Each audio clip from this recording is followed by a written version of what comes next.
Hello, everyone, and thank you for the introduction. This paper is co-authored with Alison Norton and Nan Yang here in the audience, Marta Cremonesi, Ija Song, Anton Nikiforov, Klaas-Jan van der Berg, Katerina Pires, Nina Olsson, Gert van der Schnikt, Ilaria Bonaduce, Kirill Shumikin, Marko Matonai, and Duarte Scrivers. Well, this topic of addressing fire damages in papers is quite a timely one, because looking through the bibliography in the past 30 years, there have been, I found only 6 papers that were explicitly addressing fire soot removal from water from paper materials here on the slide. And in this talk, I will address the new opportunities using atomic oxygen to clean, well, in this case, watercolor paper, but it's also applicable to other paper materials. Well, introduction to the MOXIE AO atomic oxygen system, and to our methodology preparing Archer's paper samples. Look into soot chemistry and how it reacts with atomic oxygen. And experimental results from testing, characterization of effects removing soot and effects on paper materials, and as well as finishing with life cycle assessment and sustainability aspects of new technology. Well, I'm really honored to speak here in a paper conservation conference. Well, my background is in heritage science and paintings conservation, but actually my first training was in graphic arts and printmaking, and with my thesis on Buren engraving here actually on the slide. And from there I shifted to paintings conservation, and later to heritage science with MOXIE projects, which in a way resonates like back to the future theme, like from the past and related to paper to future with plasma physics, showing how atomic oxygen could be used to clean paper materials. And here is a snap to MOXIE project, which is main objective to develop atomic oxygen technology. It was launched in November 2022, and we are in the 3rd year now, so it's quite in a mature stage.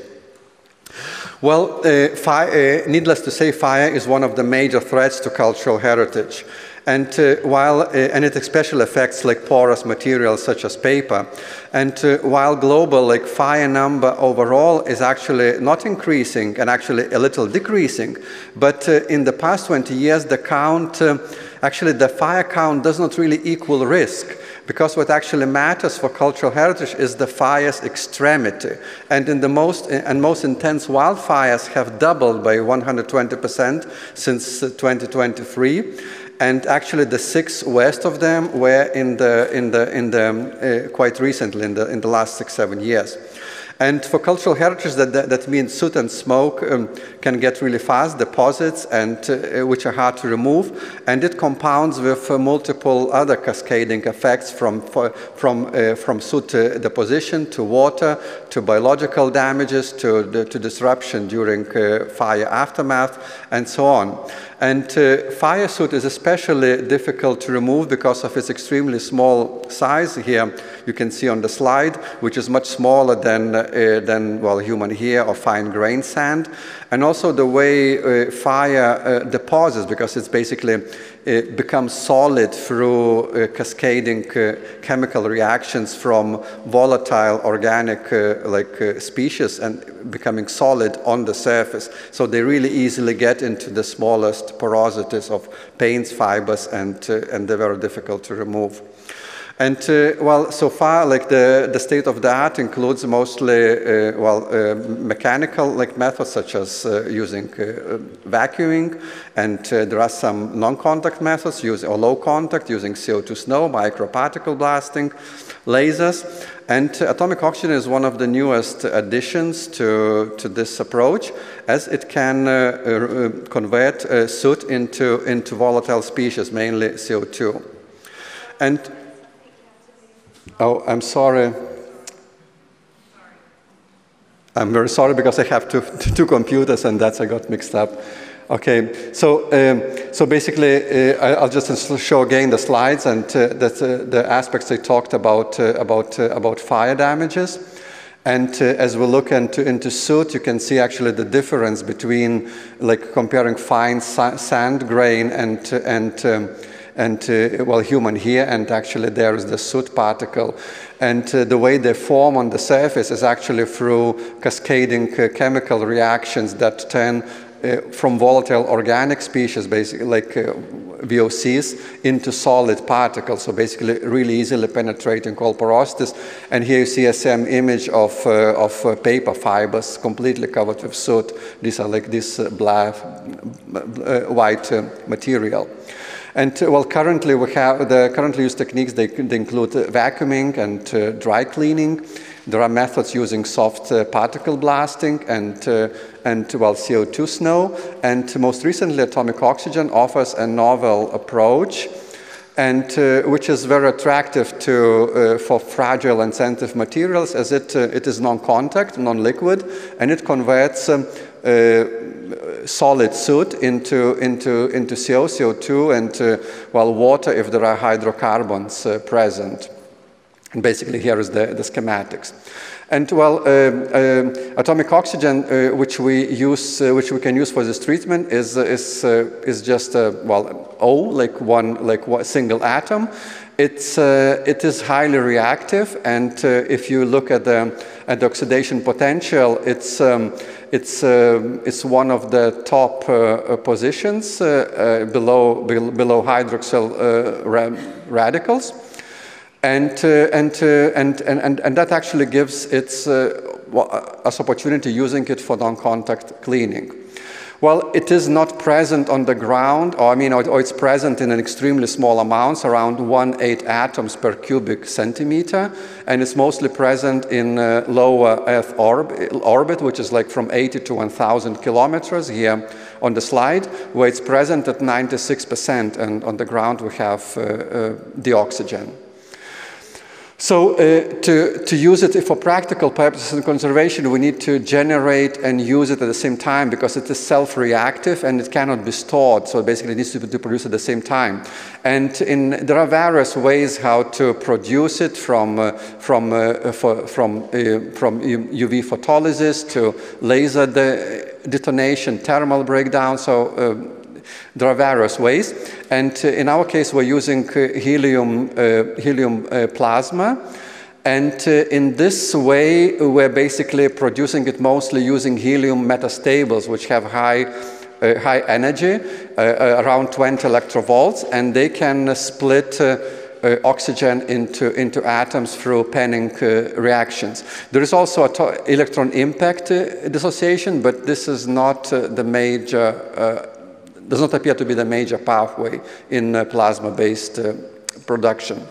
And here is a schematics of MOXIE atomic oxygen system, which includes like 3 different gases, which we use helium, oxygen, and argon as a shield gas for laminar flow to protect oxygen from the environment. And basically, it's here up in the slide. You see, it's here. It's the plasma signal is generated, then it is amplified, and it is measured at the same time.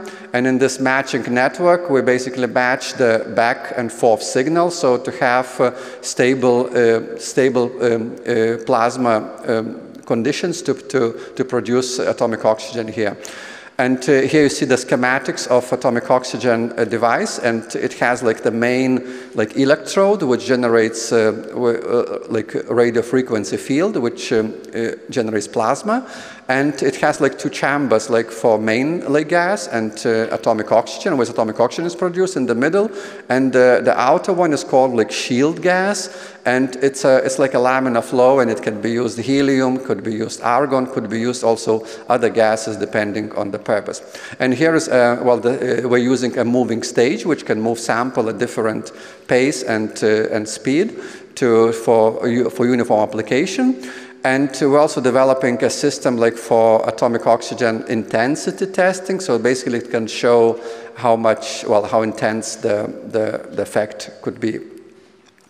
So, and here you can see like, I have to go back. Here you can see like two systems which were developed. One is in Ghent University, the one we use, and another one is at University of Pisa, which has a bit different moving system, but basically it's the same system. So in this research, we aimed to develop atomic oxygen generation suitable for cleaning specifically soot from paper materials. And for that, we needed to achieve high atomic oxygen density without unwanted byproducts such as ozone, nitrogen oxides, or radicals. And we wanted to tailor atomic oxygen effluent for safe and effective and non-contact removal. And we wanted to study atomic oxygen interactions with soot and paper to understand the reaction pathway and potential effects, and then also assess atomic oxygen impact and sustainability. And here is the overall methodological approach, which include like standardized conditions under which atomic oxygen was applied, and also standardized samples for which we used Arches paper, and various techniques which were used to characterize both atomic oxygen effluent, so various like also such as optical emission spectroscopy and TALIF, which are less common for conservation. And then we used also various like surface characterization techniques from SEM, colorimetry, FTR, XPS, and other here on the slide. So basically, starting with atomic oxygen effluent, so basically it's really important to understand what we're getting, so that we could understand how it reacts. So for that one, we used a technique called optical emission spectroscopy, which basically here in the slide measures excited species emitted, and as those species decay to a lower energy level, they emit photon, and by this we can know which species were emitted.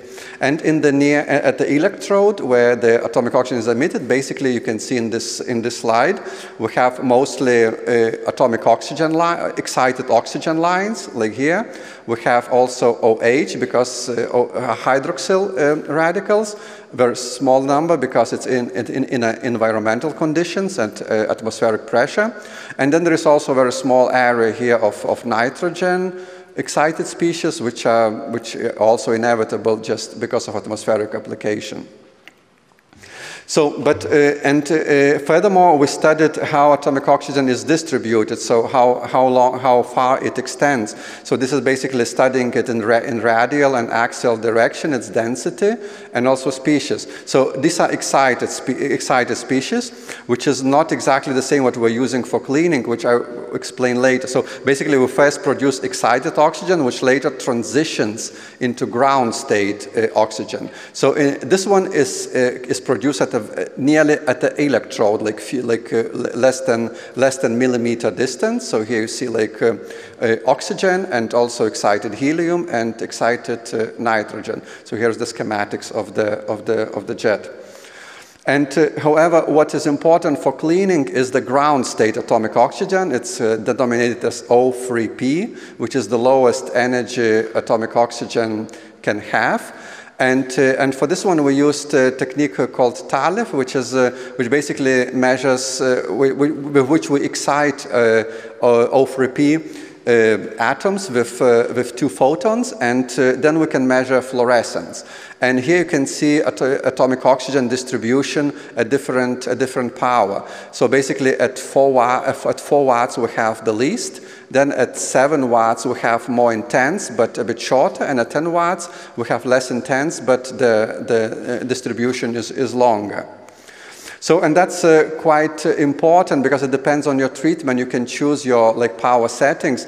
Kind of the sweet spot is around 7-8 watts here, which will have highest atomic oxygen production. And however, if you want to increase the distance, to treat like 1 centimeter from the spot, then you may choose like a higher power, because then you will have less oxygen, but you will have more longer plume of effluent.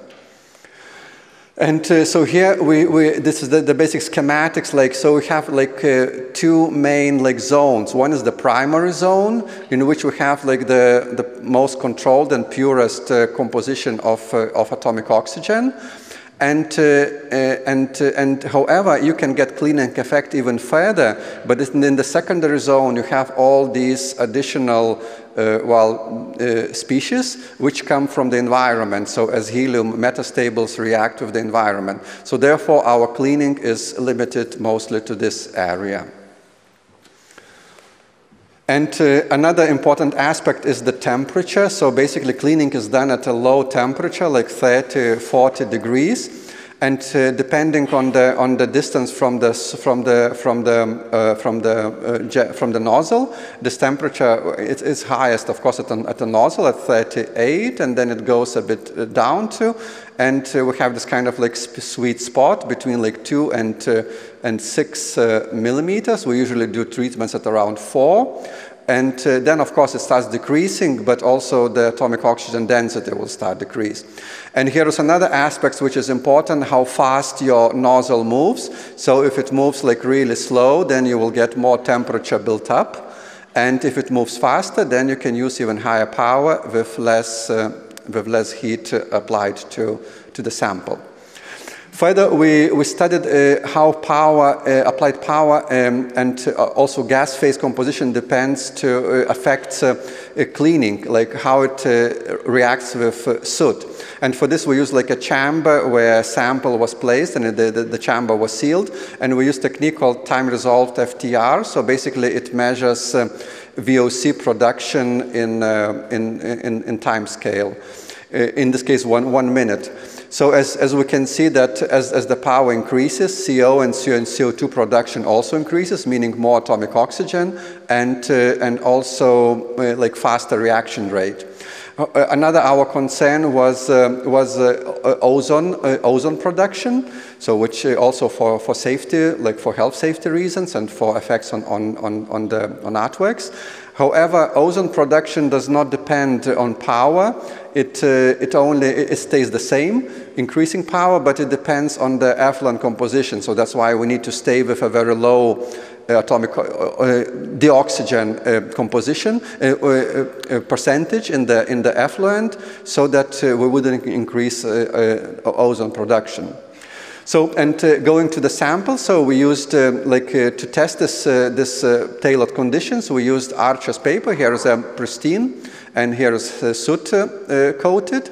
And to apply soot, we used a chamber, where soot was produced by combustion using Shell Salt D40 solvent. And it was a rotating carousel drum, which allows even soot deposition at different conditions. And samples after soot application, they were aged here in the picture. So it's soot application is quite important, and because depending on soot application method and fuel type, you can get very different soot which will react very differently with atomic oxygen. As here you can see, for example, low temperature soot, you will get mostly organic and amorphous carbon, which will be matte and powdery, but at high temperature you can get a glossy, highly crystalline carbons which are less reactive, and they behave very differently.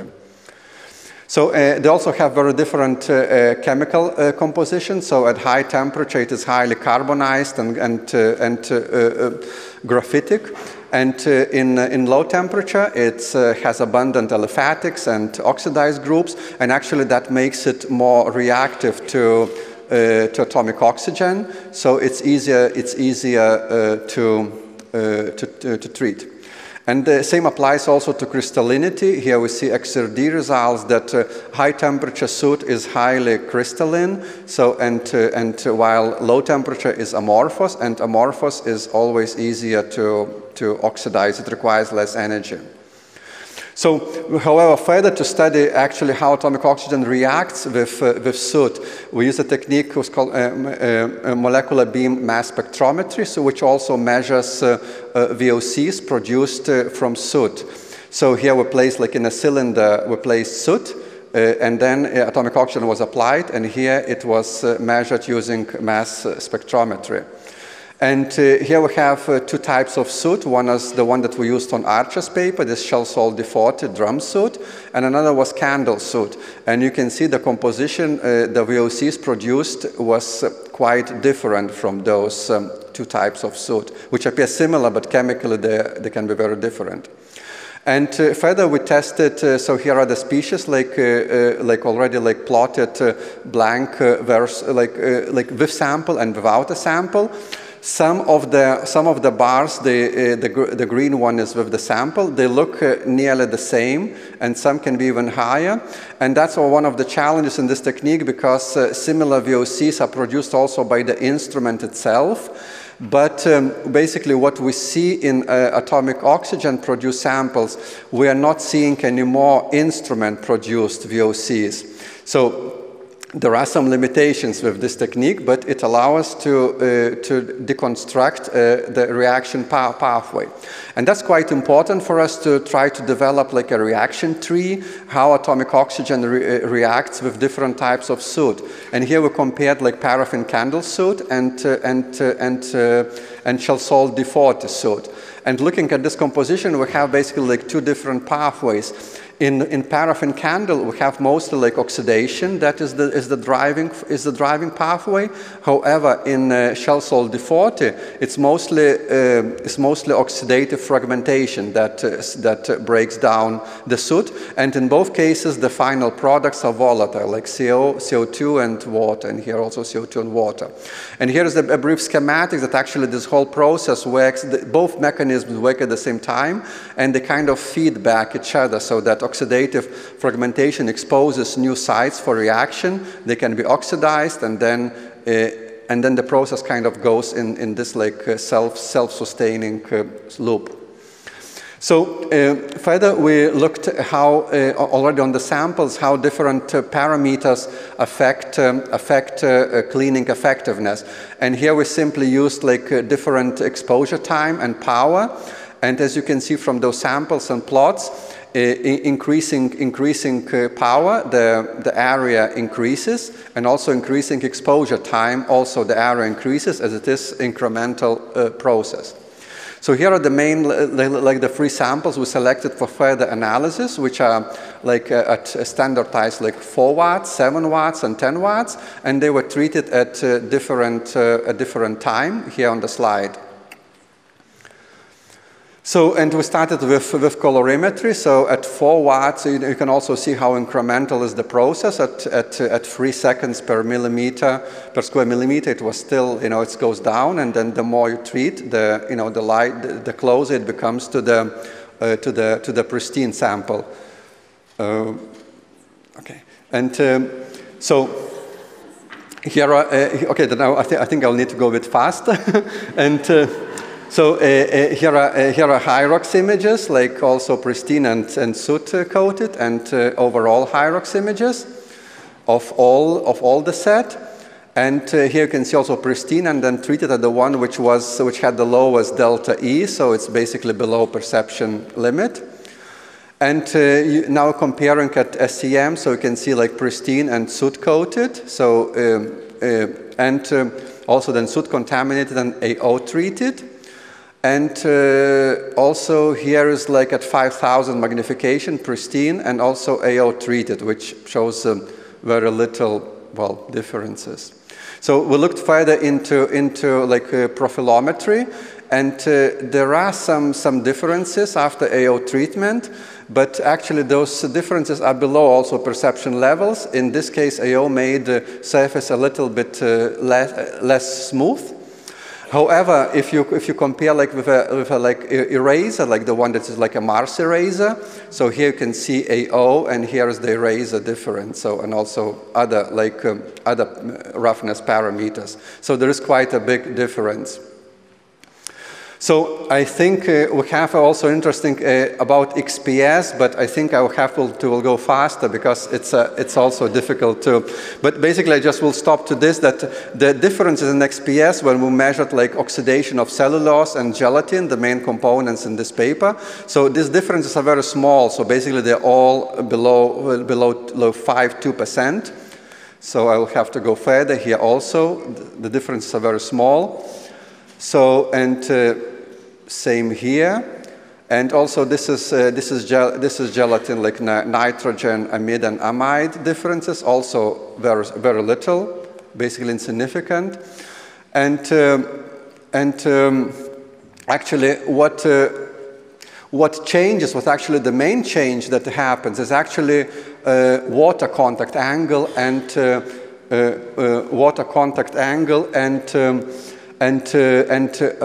super hydrophilicity that actually increases. I cannot show you the video here, for some reason it doesn't turn on, but here you can see, for example, like after the treatment, this is pristine, and then the water contact angle is very low. So this treated like at the same like intensity as in the samples before, like 3.3 seconds to 12 seconds. So you can see quite a hydrophobic surface, and then it decreases. And this is like a photographed against the light, so you can see the water effect right after treatment. So here. And however, after 5 days, this effect tends to go back. So you can, for example, comparing this and this, you can see that it's very similar. However, the paper still tends to absorb more water, and this is in progress. I still keep monitoring how the samples will change. The same effect is, of course, more intense if you use like longer exposure. So this was like 2, 5, and 10 minutes. And however, also in this case, it tends to go back after 4 days. And this was further measured using a Cobb test, which actually compared the water absorption right after, which actually increases dramatically right after, and then it tends to, after 4 days, it tends to decrease, and I hope that probably it will tend to decrease further. But it may not return to what it was. But I guess, like probably like also other cleaning methods, they also produce some hydrophilicity increases. But this part remains to be discovered. So here is just on a slide. I just show briefly. You can take a picture of LCA assessment, and there is a link to a talk by Duartas Krivas in Vilnius 2024 conference, where he spoke comparing different methods. And here are conclusions to make a picture. Of course, I couldn't resist to make the snap for the Back to the Future theme. And I would like to thank you, my co-authors, and here is the video. And well, thank you very much, and I'd be happy to answer the questions.